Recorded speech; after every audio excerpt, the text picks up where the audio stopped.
Okay, welcome everybody. So today we have Osiris. It was requested to do him many times before, but I've already done him twice. I have a bruiser build and I have another damage build. You can check those out if you want, but this is just kind of like a refreshed build, and I may go over some things I haven't gone over before, such as items and tactics or whatever.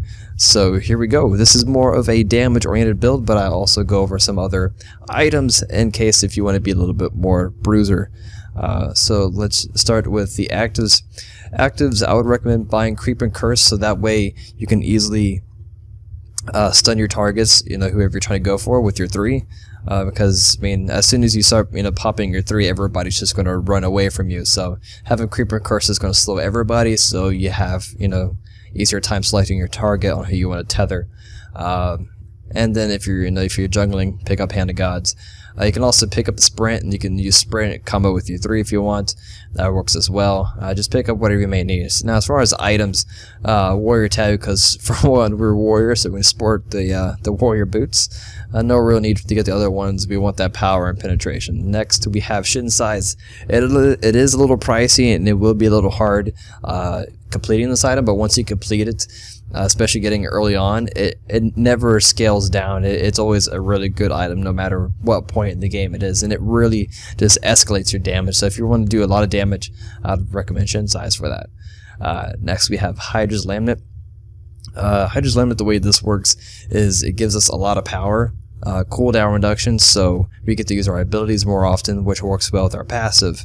Once we use 8 abilities, then we have basically the Haste of Vitalis effect, where we can use our basic attacks and not have the movement penalty. If I can hit the right button, there we go. And then we also gain the physical damage mitigation buff as well, so that works well as that. Then also with the Hydra's Laminate, the passive works well, so when you go in to gank somebody or pounce on somebody, either with your ulti or your 1 and 2 combo, your next basic attack is going to do extra damage from that Hydra's Laminate passive. And then on top of Shin Size, overall you have a lot of in-hand damage on your basic attack, so it works out really well. Now you can also pick up a few different items in this item slot, really. Some warriors pick up Yone's Wrath for more damage. It works out well. You still gain that cooldown reduction, penetration, really great item, not too bad. If you want to be a little bit more a bruiser, I highly recommend Shifter Shield. I like picking this up on my bruisers. Works out really well. You get a lot of power and also gain a lot of protections, especially when you need it. Below 50% threshold, you gain 20 extra protections, and you're good to go as far as that. A couple other things, you can also get Hide of the Urchins. If I can spell, there we go, Hide of the Urchins. You can also find this under like physical or magical defense category, and it's the cloak tier in the top right. Hide of the Urchins gives you a lot of protection, so that way your next items, you can use them for damage items instead of tank item slots. Next we have Aussie.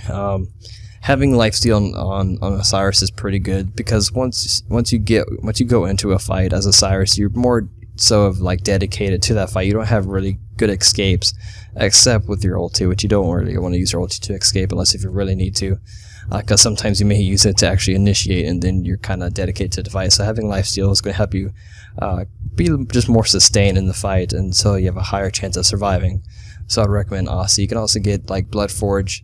Bloodforge can work out really well, or you could pick up Soul Eater. Soul Eater's okay, not too bad of an item, but Bloodforge, I would recommend that. And then finally we have the Rage and Deathbringer combo. Since we have a decent amount of power, so our abilities will do decent damage, but our abilities are more so to hinder the enemy, so they're slowed or they're stunned or whatever the case may be, and then you just follow with your basic attacks to finish them off. So we're gonna go with the Rage and Deathbringer combo for our crits. So power sitting pretty good at 190, and combined with our attack speed of 1.98, we're gonna be hitting pretty good. Not too bad. Our crits looking really good. We lost no life. That amazing lifesteal is awesome. So that's gonna wrap it up for the build. Hope this helps you guys out. Any questions, let me know, and I'll see you guys next time. Peace.